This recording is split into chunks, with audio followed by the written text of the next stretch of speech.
Le vent salé de la Méditerranée fouettait mon visage comme une gifle vengeresse, tandis que je dévalais les escaliers en pierre usée menant à la petite crique cachée de Cadaqués. Soudain, un cri perçant déchira l'air. « Louise! Ne pars pas comme ça !» La voix de Chloé, brisée, me transperça le cœur plus profondément que n'importe quel couteau. Je me retournai, les larmes brouillant ma vue, et la vis courir vers moi, ses pieds nus foulant le sable encore chaud du soleil couchant. « Attends-moi.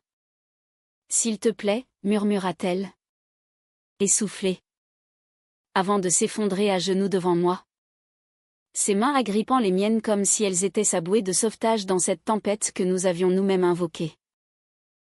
Dans cet instant suspendu, sous le regard indifférent des falaises rouges de la Costa Brava, je compris que tout avait commencé 3 mois plus tôt, à Barcelone, quand son appel désespéré avait résonné dans mon appartement parisien exigu.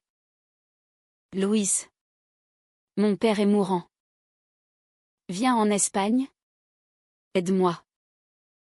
Tu es la seule en qui j'ai confiance. » Comment aurais-je pu refuser?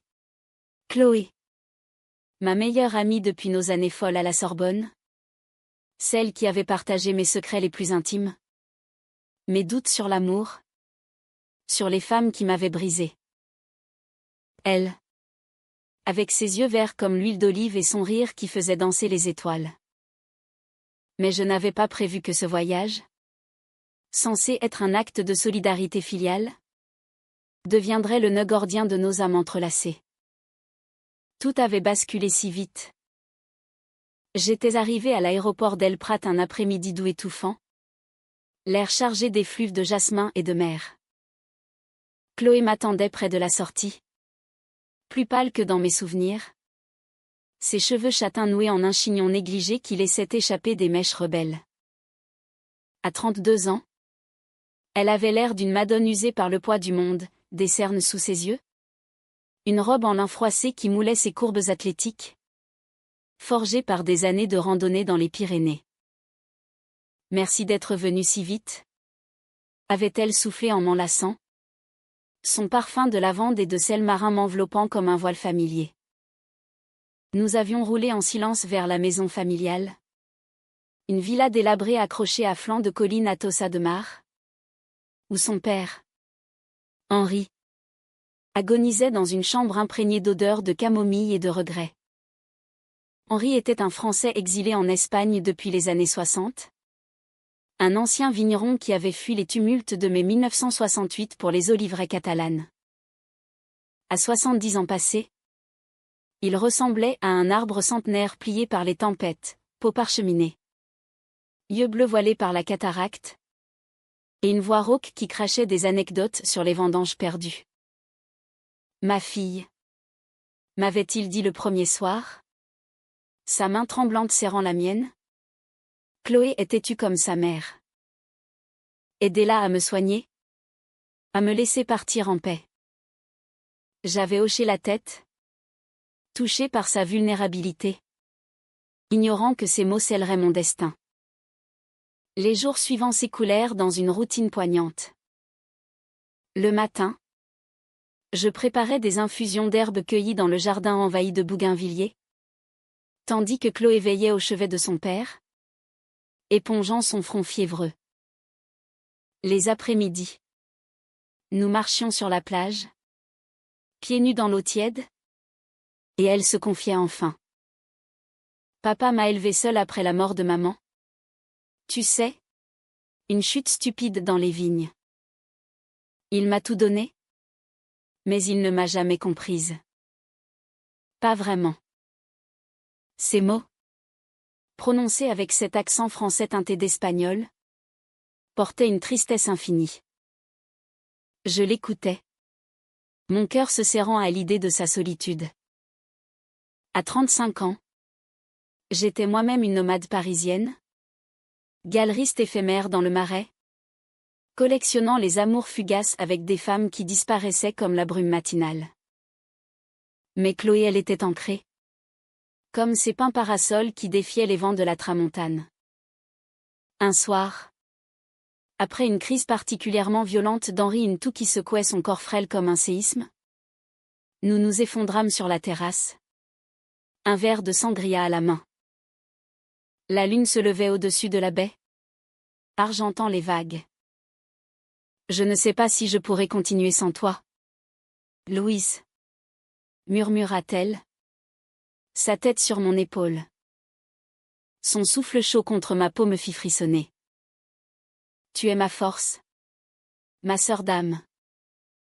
Sœur d'âme. Ces mots, innocents en apparence, allumèrent une étincelle interdite en moi. Je posai ma main sur la sienne. Nos doigts s'entrelacèrent naturellement. Et pour la première fois, je sentis le pouls de quelque chose de plus profond, de plus dangereux. Les semaines passèrent, et notre complicité se teinta d'une intimité nouvelle. Nous cuisinions ensemble des paellas aux accents provençaux, rions des facéties d'Henri qui, dans ces moments lucides, récitait des vers de Baudelaire. Mais la nuit, quand la maison retombait dans le silence, nos conversations dérivèrent vers l'inavouable. As-tu déjà aimé une femme? Vraiment aimé? Me demanda-t-elle un soir, allongée sur le lit de la chambre d'amis. Nos corps séparés par un océan de drap blanc. J'hésitai.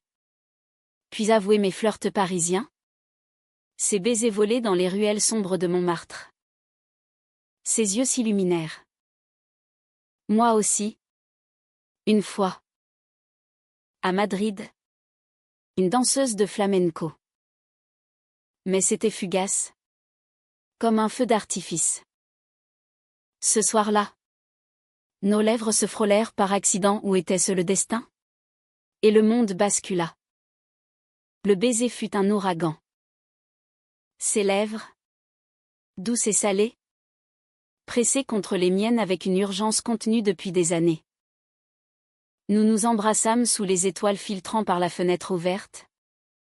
Le bruit des cigales comme un cœur approbateur. Louise. Gémit-elle.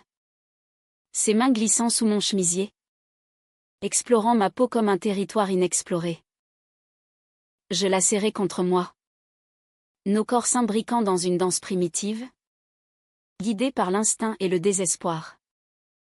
Nous fîmes l'amour pour la première fois dans cette chambre aux murs blanchis à la chaux.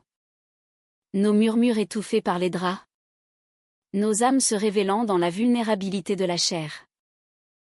C'était romantique. Poignant. Comme un poème de Verlaine, tendre et tourmenté. Mais l'aube apporta la culpabilité. Allongée à ses côtés. Je la regardais dormir. Ses cils battant comme des papillons. Et une ombre s'insinua. Henri. Dans la pièce voisine. Toussait faiblement. Était-ce mal? Était-ce profaner ce sanctuaire de deuil?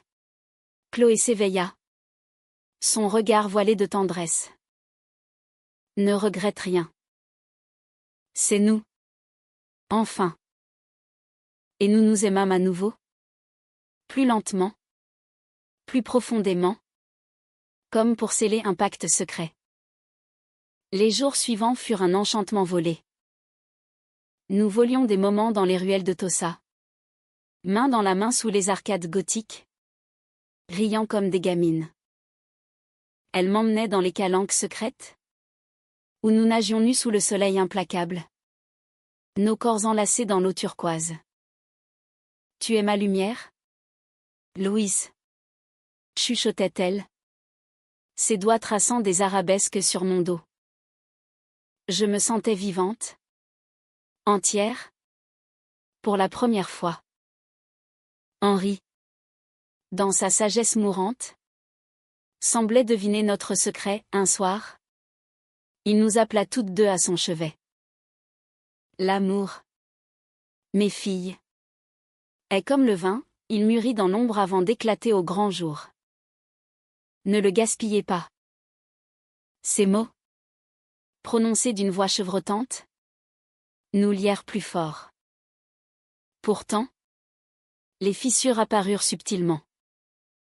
Chloé recevait des appels incessants d'un numéro barcelonais. C'est rien. Juste le travail. Éludait-elle. Mais son regard fuyait le mien.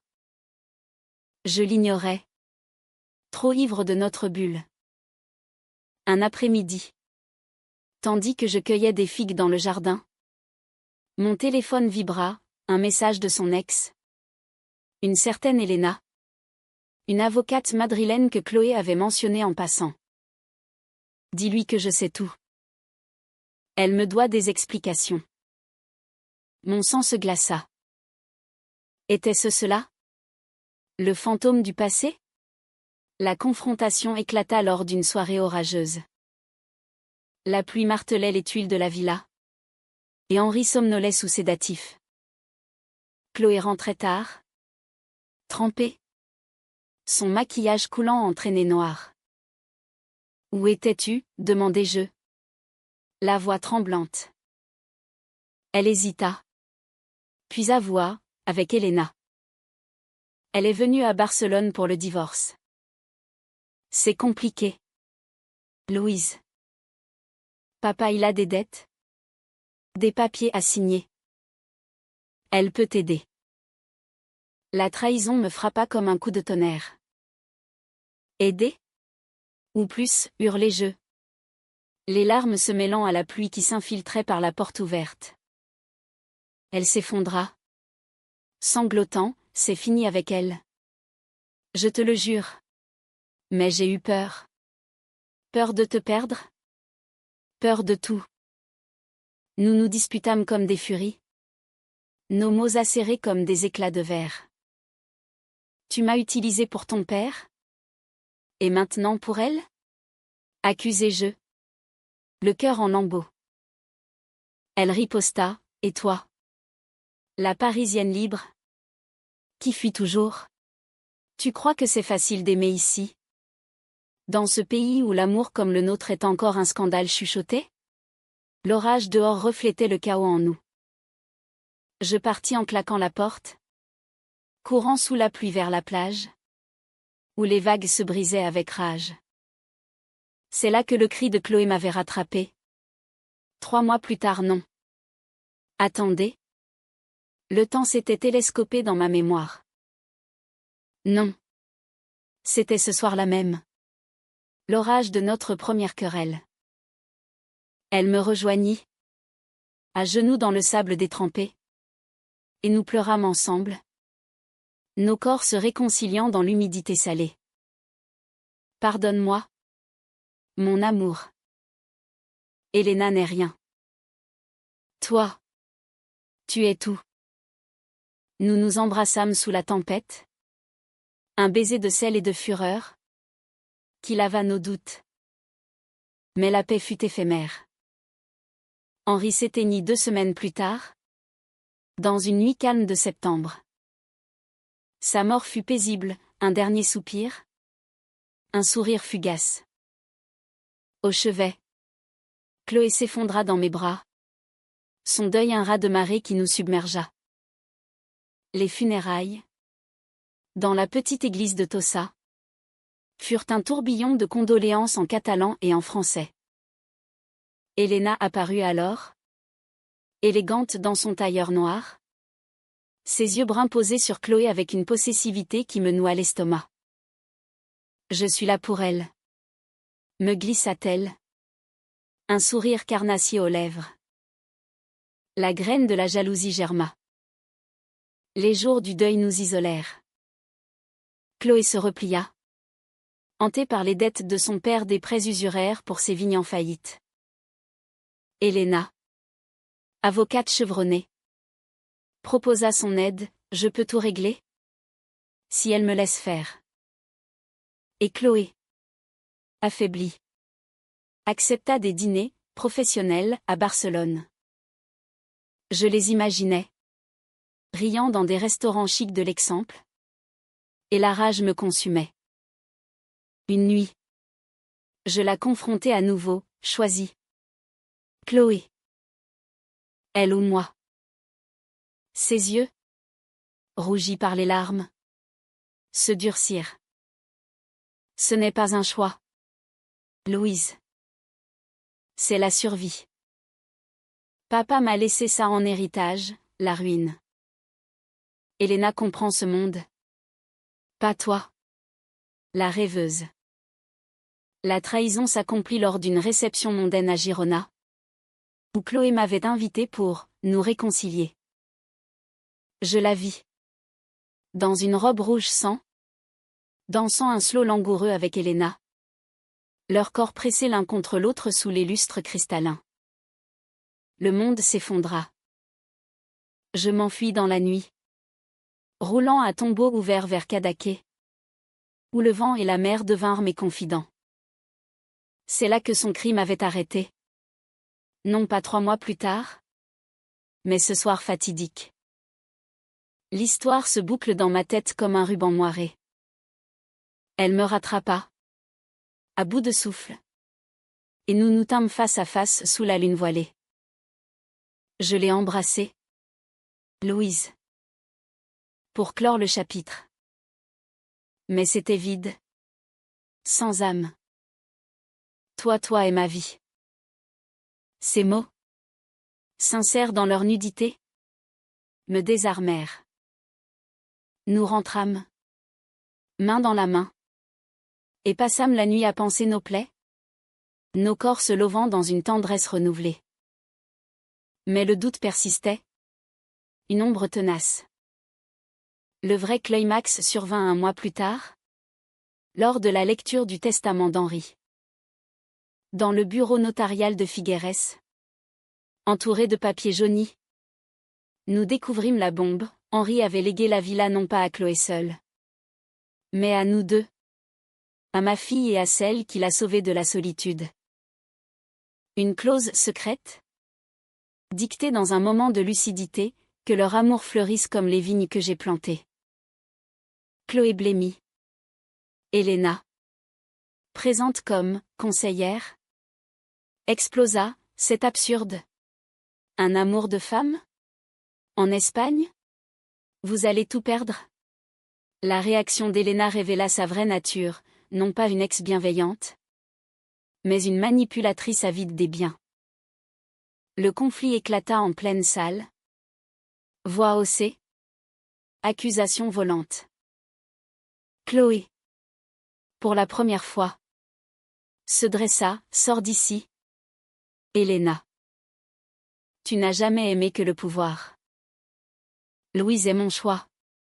Mon avenir. Elena partit en claquant la porte, emportant ses illusions de reconquête. Nous sortîmes dans la lumière crue de l'après-midi catalan, libres enfin, nos mains liées comme un serment. Pourtant, la route ne fut pas linéaire.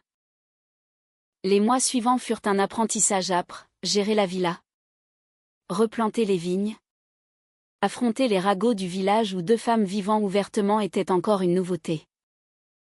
Il y eut des nuits de doute, où Chloé pleurait la perte de son père, et moi, la peur de l'inconnu. Mais chaque matin, sur la terrasse face à la mer, nous nous réveillons enlacés, nos rêves se mêlant comme les vagues. Aujourd'hui, 1 an plus tard, la Costa Brava est notre sanctuaire. La vigne fleurit à nouveau, et notre amour, comme un vin millésimé, a gagné en profondeur. Henri veillait sur nous. J'en suis sûre. Depuis les étoiles. Ce n'était pas une histoire vraie au sens littéral, les noms changent. Les détails s'estompent mais l'essence l'est, l'amour. Dans sa crudité française, triomphe des trahisons espagnoles, pour un humanisme tendre et éternel. La reconstruction fut un ballet délicat, entre les ombres du passé et les promesses de l'aube. Après la lecture du testament, Chloé et moi nous installâmes définitivement dans la villa de Tossa, transformant cette maison de deuil en un havre de renaissance. Les murs, autrefois imprégnés de l'odeur fade de la maladie, s'emplirent peu à peu de rires et de musique, des airs de Piaf que je fredonnais en cuisinant, Des guitares flamenca que Chloé grattait sur la terrasse au coucher du soleil. À 33 ans maintenant, elle avait retrouvé son éclat, ses cheveux châtains cascadaient librement sur ses épaules, et ses yeux verts pétillaient d'une détermination nouvelle, forgée dans le feu de nos épreuves. Moi, Louise, la Parisienne transplantée, je m'adaptais avec une joie mêlée de nostalgie. Les rues étroites de Tossa, avec leurs bougainvilliers en fleurs et leurs chats paresseux, contrastaient avec le tumulte du Marais. J'avais fermé ma galerie temporairement, envoyant des œuvres par colis aux collectionneurs français, pour me consacrer à notre projet, raviver les vignes d'Henri. C'était son rêve, expliquait Chloé. Agenouillée dans la terre rouge, ses mains noircies de sève. Des cépages bordelais greffés sur racines catalanes. Un métissage, comme nous. Ces mots me touchaient au vif, notre amour était ce greffon improbable. Fragile au début, mais désormais enraciné. Les premiers mois furent idylliques, presque trop pour être vrais. Nous nous levions avec l'aube, café noir et croissant frais du boulanger du village, puis travaillions côte à côte dans les rangs de vignes. Nos corps, marqués par le labeur, se retrouvaient le soir dans des bains parfumés à l'eucalyptus, où l'eau chaude dissolvait les tensions. Tu es belle quand tu es couverte de terre, murmurait-elle, ses lèvres effleurant mon cou, déclenchant des frissons qui me rappelaient nos nuits volées. Nos étreintes étaient un mélange de passion et de tendresse, lentes explorations sous les draps de lin, où chaque caresse racontait une histoire, la mienne de solitude urbaine, la sienne de racines déchirées. Mais le village, ce microcosme catalan aux airs de carte postale, n'était pas sans ses murmures. Au marché du samedi, sous les auvents rayés, les commérages fusaient comme des olives pressées. Les deux Françaises, toujours collées l'une à l'autre, entendais-je, derrière les étals de tomates mûres. Chloé, plus ancrée ici, balayait d'un haussement d'épaule, qu'il jase. L'amour n'a pas de genre, seulement du cœur. Pourtant, une fois, lors d'une fête locale, la Festa Major avec ses feux d'artifice et ses sardanes tournoyantes, une vieille bigote nous cracha presque au visage, « Pecadora. Dieu punira votre abomination. » Le mot me glaça, évoquant les ombres de mon enfance catholique à Lyon. Chloé la toisa, droite comme une reine, et lui bénira notre joie. Madame. Nous partîmes la tête haute. Mais cette nuit-là, levée contre elle, je pleurais en silence, la peur de l'exclusion ravivée. Helena, bien sûr, n'avait pas disparu. Elle harcelait Chloé par message codé, promettant une issue amiable pour les dettes restantes. En réalité, une tentative de rachat de la villa à vil prix. Un après-midi, alors que je taillais les sarments sous un soleil de plomb, mon téléphone sonna, numéro masqué. La voix suave d'Helena, « Louise ? Chérie. Tu crois vraiment pouvoir la garder ? Chloé a besoin d'une femme forte, pas d'une artiste rêveuse. Reviens à Paris. Laisse-nous tranquilles. » Sa menace voilée allusion à des « amis influents » en Espagne me fit bouillir. Je raccrochai. Mais le poison s'insinua. Était-ce vrai ?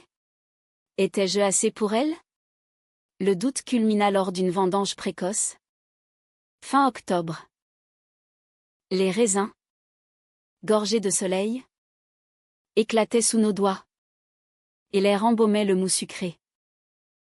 Chloé, rayonnante dans sa chemise à carreaux tachés de jus, me tendit une grappe, goûte. C'est notre premier millésime. Nos lèvres se rencontrèrent autour du fruit. Un baiser juteux et rieur. Mais au milieu de la nuit, Elle se leva, prétextant un mal de tête, et disparut dans le bureau pour vérifier des comptes.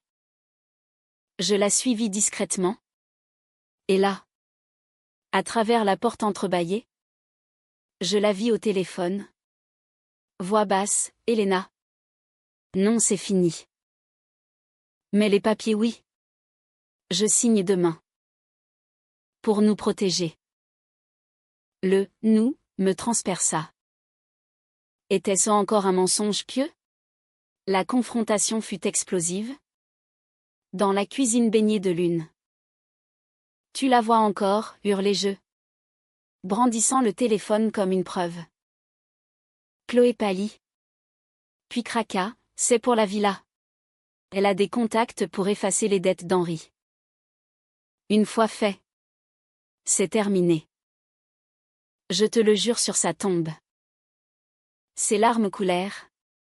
Et je vis la vérité dans ses yeux, la peur. Pas la trahison. Nous nous embrassâmes furieusement. Nos corps heurtés par la colère se muant en désir ardent.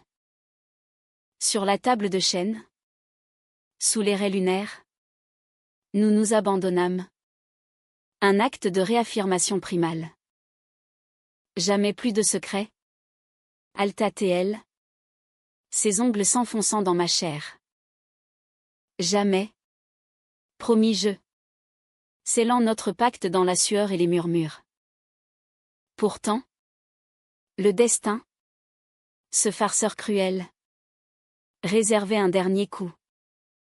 Une lettre arriva de Paris, ma galerie, gérée par un associé, faisait faillite, emportant mes économies. Rentre, Louise. Sauve ce qui reste, implorait le message. La panique m'envahit. Partir signifierait abandonner nos vignes naissantes, notre amour fragile. Chloé, sentant mon tourment, organisa une escapade à Montserrat, le monastère perché dans les montagnes brumeuses. Là-haut, au milieu des rochers escarpés et des chants grégoriens, elle s'agenouilla non pas pour prier, mais pour me parler. Reste. Nous rebâtirons ensemble. Ta galerie peut attendre notre vie. Non. Ces mots, prononcés face à la Vierge noire, eurent la force d'un vœu. Nous descendîmes, main dans la main, résolus. Le printemps ramena les couleurs, les vignes bourgeonnèrent, et notre relation s'épanouit en une routine amoureuse, ponctuée de tendresse quotidienne. Des dîners aux chandelles sur la plage, où nous dansions pieds nus sur le sable. Des week-ends à Barcelone pour des expositions d'art lesbien, cachées dans les galeries alternatives du Raval. Chloé apprit à peindre, inspirée par mes leçons, et je découvris le flamenco. Ses hanches ondulant avec une grâce hypnotique. Notre intimité s'approfondit, des matins paresseux où nous faisions l'amour lentement, explorant chaque courbe comme un paysage nouveau. Des nuits où nous parlions d'avenir adopter un enfant. Peut-être. Ou voyager en Provence pour nos racines communes. Mais l'ombre d'Elena persistait. Elle surgit un jour d'été, lors d'une foire au vin à Poble-Sec. Élégante dans sa robe fourreau noir, elle s'approcha de notre stand. Un sourire faux sur les lèvres. Félicitations pour le millésime. Mais Chloé. Les papiers tu as signés? Chloé se raidit. Mais je pris la parole, elle a signé pour la liberté. Pas pour toi. Va-t'en. Elena rit. Un son cristallin et venimeux, tu es naïve? Artiste. L'Espagne dévore les idéalistes. Elle partit. Mais ces mots semèrent le doute, des appels anonymes. Des vignes sabotées une nuit sarment coupée. Raisins piétinés. La police locale haussa les épaules, vandalisme saisonnier. La peur s'installa. Un brouillard insidieux. Chloé. protectrice? Insista pour des serrures neuves et un chien, un bâtard catalan nommé Baudelaire? Qui veillait sur nous avec fidélité. Pourtant, une nuit d'où la trahison frappa vraiment. Je trouvai Chloé dans le bureau. En larmes devant un contrat, Elena avait falsifié des signatures, réclamant la moitié de la villa pour dettes occultes. Comment as-tu pu lui faire confiance encore, criai-je. Le cœur brisé. Elle s'effondra, pour nous sauver. J'ai cru, la dispute fut titanesque. Nos voix résonnant dans la nuit, réveillant les voisins. Je partis dormir sur la plage. Le sable froid contre ma peau. Les vagues comme un lamenté. L'aube apporta la réconciliation, mais marquée par une cicatrice. Assise face à la mer, nous pleurâmes Henri. Elena. Nos erreurs. Nous combattrons ensemble, décida Chloé. Ses yeux farouches. Nous engageâmes un avocat local. Une lesbienne militante aux cheveux gris et au franc-parler, qui démêla le sac de nœuds légal. Elena fut démasquée, chantage pur. Le procès, bref mais intense, se tint à Gérone, sous les yeux curieux des tabloïds catalans. Chloé témoigna avec courage, cet amour m'a sauvée. Je ne le troquerai pour rien. La victoire fut douce, la villa sauvée. Elena bannie de nos vies. Cet automne-là, notre premier vin fut embouteillé, un rouge corsé, étiqueté « Amour greffé ». Les critiques français le saluèrent comme un « bijou hybride ». Âpre et velouté. Nous fêtâmes sur la terrasse. Toast à la lune. Nos corps enlacés dans une valse lente. L'amour, dans sa kermesse dramatique, nous avait forgés plus fortes, plus humaines. L'hiver enveloppa Tossa d'un manteau de brume marine, transformant la Costa Brava en un tableau impressionniste de Monet, gris perle, touche d'azur fugace. Notre villa, avec ses cheminées crépitantes et ses tapis persans usés, devint un cocon contre le froid extérieur et les tempêtes intérieures qui, malgré nos victoires, menaçaient encore. Chloé, à 34 ans, s'était muée en vigneronne accomplie, ses mains, autrefois délicates, portaient les callosités du travail, et son rire résonnait plus librement, libéré du poids d'Elena. Moi, j'avais rouvert une petite galerie virtuelle, vendant des toiles inspirées de nos paysages des nus féminins entrelacés dans les vagues, symbole de notre union. Pourtant, le passé, ce fantôme tenace, revint hanter nos nuits. Des rêves récurrents me réveillaient en sursaut, Chloé dans les bras d'Elena, riant d'une moquerie que je ne comprenais pas. C'est fini. Mon amour, murmurait-elle en me serrant, ses lèvres chaudes sur mon front. Mais le doute, ce ver corrosif, rongeait notre idylle. Un matin de décembre, alors que nous décorions un sapin rachitique cueilli dans les collines, une tradition française importée, elle avoua, j'ai revu Elena. Pas pour elle, mais pour clore définitivement. Elle voulait s'excuser? En personne. Mon cœur se serra comme un poing. Et, demandai-je, la voix blanche. Et rien. Juste des mots vides. Je lui ai dit que tu es ma fin. Mon tout. Ses yeux verts plongèrent dans les miens. Sincères. Mais une étincelle de vulnérabilité y dansait, la peur de l'abandon. Héritée d'une enfance sans mère. Nous décidâmes de partir. De fuir les ombres pour un interlude romantique à Séville. Cœur andalou battant au rythme du flamenco. Le train nous emporta à travers les oliveraies argentées. Et à notre arrivée, la ville nous accueillit comme une amante ardente, patio fleuri de jasmin. Azuléjo bleu miroitant sous le soleil hivernal. Nous louâmes une chambre dans un riad caché du barrio de Santa Cruz. Aux murs ocre et aux balcons en fer forgé. Là, libérés des contraintes, notre passion se raviva en un feu andalou. Le premier soir, lors d'un spectacle de flamenco dans une cave voûtée, Chloé se leva, saisissant un éventail, et dansa pour moi seule. Ses hanches ondulaient comme des vagues en furie. Sa jupe rouge tourbillonnant. Ses yeux rivés aux miens dans une déclaration silencieuse. Le public applaudit. Mais c'était notre secret, un appel primal. Que nous consumâmes plus tard dans la chambre. Nos corps moites et entrelacés sur les carreaux frais. Gémissant des promesses en français et en espagnol. Séville nous offrit des jours de pure poésie. Nous errions dans l'Alcazar, main dans la main, admirant les jardins mauresques où les fontaines murmuraient des contes d'amour interdits. Imagine-nous ici. Il y a des siècles, chuchotait Chloé. Sa tête sur mon épaule. Deux courtisanes fuyant les palais pour un baiser volé. Ces fantasmes nourrissaient nos nuits, des jeux de rôle tendres. Où elle était la duègne passionnée et moi l'intruse parisienne. Explorant nos désirs avec une lenteur délibérée. Chaque toucher une caresse d'éternité.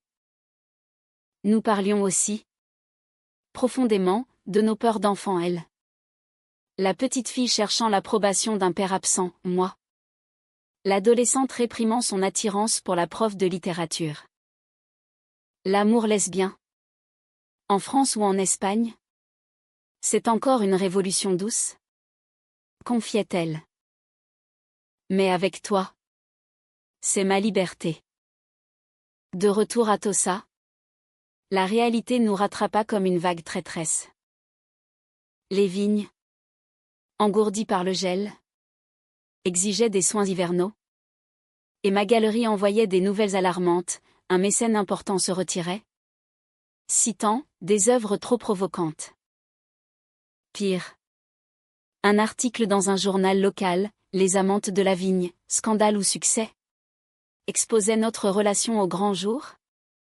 Avec photo volée de nous embrasser sur la plage. Les réactions fusèrent, soutien chaleureux de Barcelone. Mais insultes homophobes du village. Une nuit. Des œufs pourris éclatèrent contre notre porte.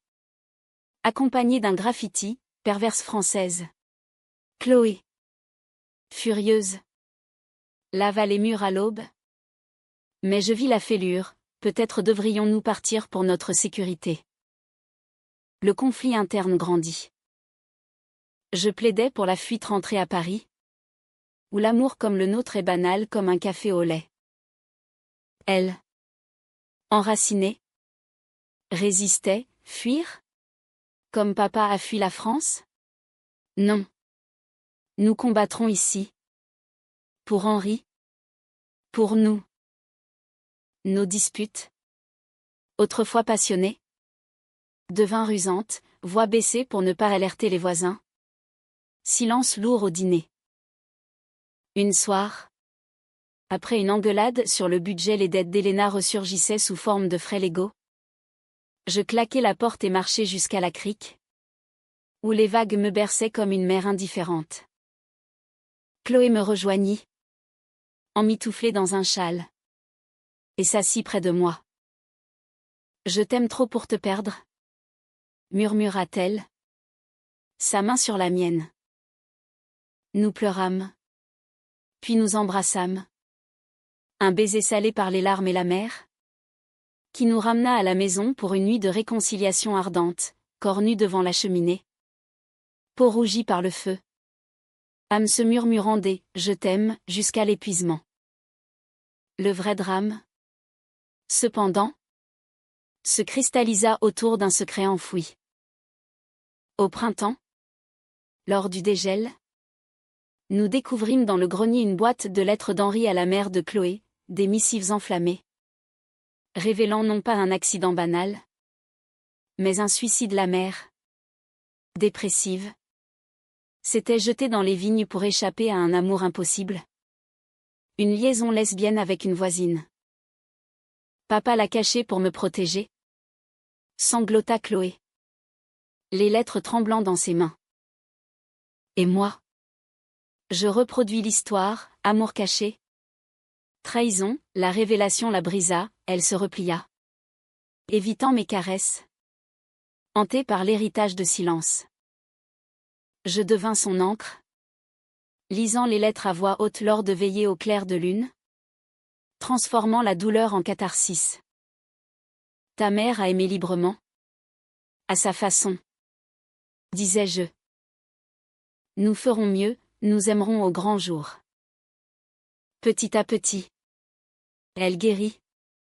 Et notre intimité renaquit plus profonde, des matinées où nous faisions l'amour avec une urgence nouvelle. Comme pour défier les fantômes. Mais Helena, sentant la faiblesse, frappa, une lettre anonyme accusa Chloé de « fraude successorale », ravivant le procès. Le climax judiciaire arriva en mai. Sous un ciel d'azur impitoyable. Dans le tribunal de Gérone. Entouré d'avocats en toge. Nous affrontâmes Helena. Plus vindicative que jamais. Elle m'a trahi pour cette Française, crachatait-elle. Pointant Chloé. Les témoins défilèrent, villageois bienveillants. Attestant notre union, l'avocate militante. Démontrant la falsification. Chloé. Debout. Voix ferme, mon amour pour Louise n'est pas un crime. Mais une grâce. Helena veut détruire ce que mon père a béni. Le juge. Un homme bourru aux yeux perçants. Trancha, innocence totale. Dommage et intérêt contre Helena. La salle applaudit discrètement, dehors. Nous nous embrassâmes sous les platanes. Libre enfin. Pourtant, la victoire amère révéla une faille, Chloé. Épuisée. Confia, j'ai douté. Un instant. Si tu n'avais pas été là, le doute mutuel nous rongeait. Une nuit. Après une fête villageoise où les regards curieux nous étouffaient. Je fis mes valises. Peut-être Paris pour réfléchir. Son cri, non. Me retint. Nous passâmes la nuit à parler. Nus et vulnérables. Nos corps entremêlés comme pour fusionner nos âmes. Reste. Implora-t-elle. Nous sommes plus fortes ensemble. L'été ramena la chaleur. Et avec elle. Une paix chèrement acquise. Les vignes croulaient sous les grappes. Promettant un millésime d'exception. Notre amour. Dramatiquement testé. Fleurissait en une romance mature, des escapades à cheval dans les collines. Des dîners où nous composions des sonnets absurdes. Des nuits d'amour langoureux. Où chaque orgasme était une affirmation d'existence. L'automne. Saison des récoltes. C'est là notre métamorphose. Les vignes de Tossa. Lourdes de raisins dorés. Offraient un spectacle biblique, un tapis pourpre s'étendant jusqu'à la mer. Où le soleil couchant peignait l'horizon en sanguine. Chloé et moi. Complices dans le labeur. Cueillions côte à côte. Nos paniers se frôlant comme nos hanches lors des pauses complices. À 35 ans. Elle incarnait la grâce terrienne, peau hâlée par le soleil. Cheveux châtains noués d'un foulard rouge. Un sourire qui illuminait les rangs comme un phare. Moi. Avec mes boucles noires ébouriffées et mes yeux noisettes fatigués par les nuits blanches d'inquiétude. Je m'étais ancrée, la nomade parisienne devenue gardienne de ce paradis catalan. La récolte fut abondante. Un miracle après les sabotages d'Helena.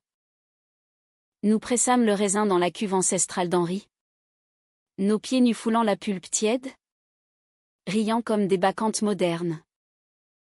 Le jus coulait. Rouge et visqueux. Symbolisant notre sang mêlé français. Espagnol. Lesbien. Humain.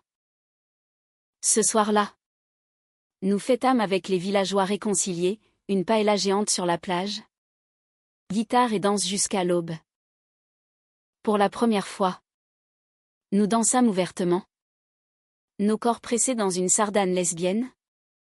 Sous les regards bienveillants. Vous êtes notre fierté. Me glissa la boulangère. Une veuve aux yeux malicieux. Les murmures s'étaient tus, l'amour triomphait. Humaniste et discret. Pourtant, les échos du drame persistaient en notes sourdes.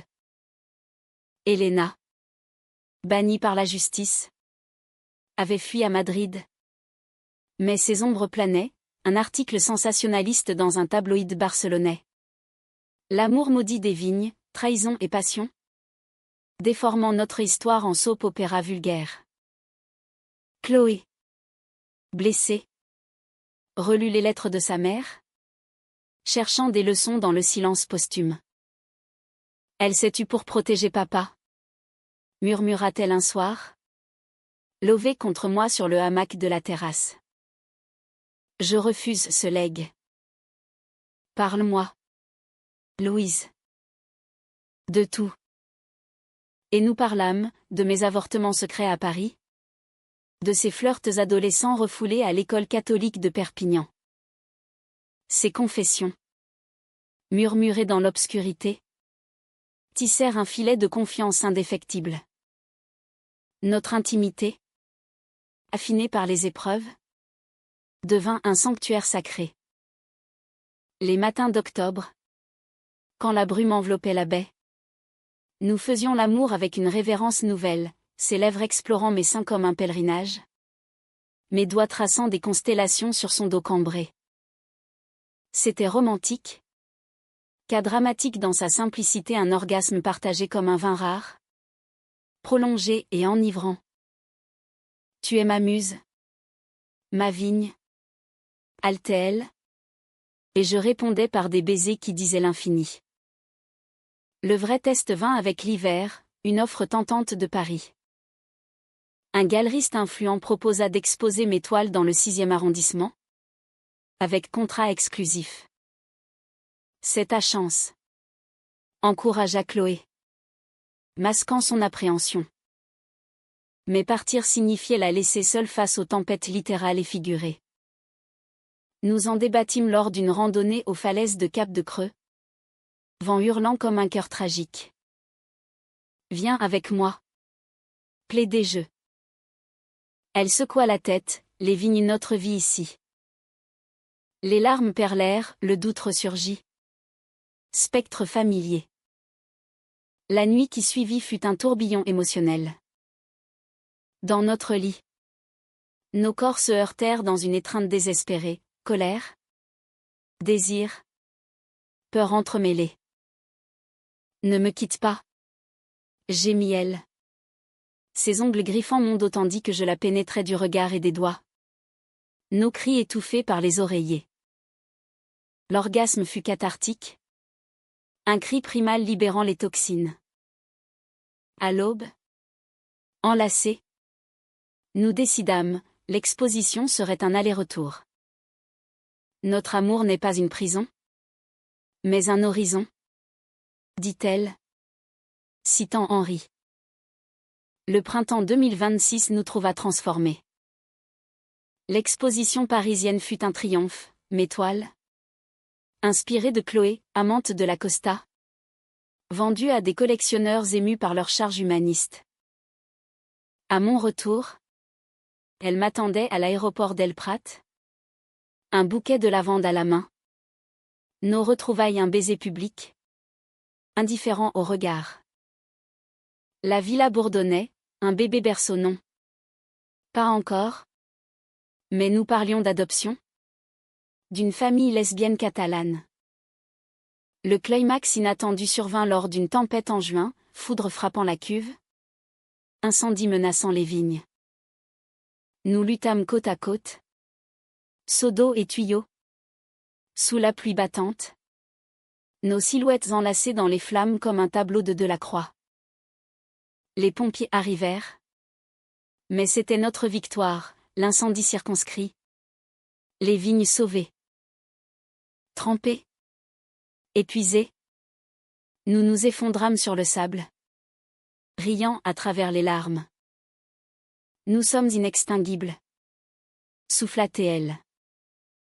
L'été scella notre humanité. Nous organisâmes un festival vinicole, invitant artistes lesbiens de toute l'Europe, lecture de poésie, danse, vin coulant à flots. Helena, apprenant la nouvelle, envoya une lettre d'excuse, j'ai perdu par jalousie. Soyez heureuse. Chloé la brûla rituellement. Cendre jetée à la mer. Aujourd'hui. Le 23 novembre 2025 non. Attendez. Le temps file comme le Mistral. Nous trinquons à notre millésime d'anniversaire. Chloé. Enceinte par insémination, un miracle médical français. Porte notre avenir dans son ventre arrondi. Notre amour, dramatiquement forgé, est un hymne romantique, kitsch dans sa tendresse, humain dans ses cicatrices. En Espagne, sous le ciel provençal du cœur, nous avons greffé nos âmes. Et si c'est une fin heureuse, elle est méritée car l'amour vrai, comme le bon vin, mûrit dans l'ombre pour briller au jour.